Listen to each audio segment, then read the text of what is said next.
हरी विठ्ठल, श्री ज्ञानदेव तुकाराम. अभंग चौथा. भावे विन भक्ती, भक्ती विन मुक्ती, बळे विन शक्ती बोलू नये. कैसे दैवत प्रसन्न त्वरित, उगार आहे निवांत शिवाया. सायास करीशी प्रपंच दिननिशी, हरिसीन भजसी कवन्या गुणे. ज्ञानदेव म्हणे हरी जप करणे, तुटेल धरणे प्रपंचाचे. तर या अभंगामध्ये ज्ञानेश्वर माऊली म्हणतात, श्रद्धेशिवाय भक्ती व भक्ती केल्याशिवाय सकल दुःख निवृत्ती व परमानंद प्राप्ती रूप जी मुक्ती म्हणजेच भगवत प्राप्ती ती कशी लाभेल.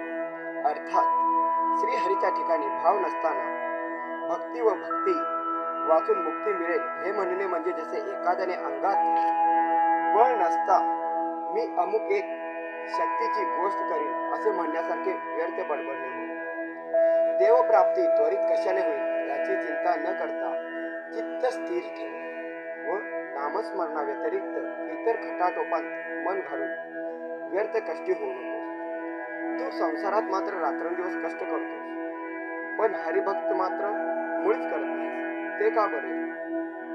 माऊली श्री ज्ञानोबराय म्हणतात, अरे बाबा, हरिनामस्मरण कर म्हणजे धरणे धरून बसल्याप्रमाणे अनंत कालापासून तुझ्या मागे लागलेला हा जो जन्म मृत्यू रूपी संसार तो सहजच नष्ट होईल. भावे विन भक्ती, भक्ती विन मुक्ती, बळे विन शक्ती बोलू नये. जसा अंगात बळ नसताना शक्तीच्या गोष्टी बोलणे व्यर्थ आहे, तसेच हरीवर दृढ भाव नसताना भक्ती होत नाही आणि भक्तीशिवाय मुक्ती मिळत नाही. कैसे दैवत प्रसन्न त्वरित, उगार आहे निवांत शिवाया. याचा अर्थ आहे, देव लवकर प्रसन्न कसा होईल यासाठी उगाच धावपळ करून शीन करून घेऊ नकोस.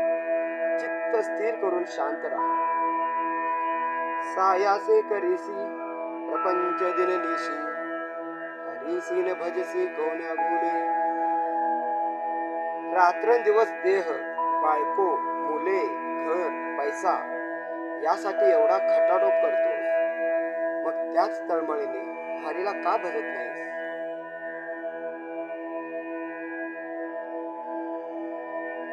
ज्ञानदेव म्हणे हरी जप करणे, तुटेल धरणे प्रपंचाचे.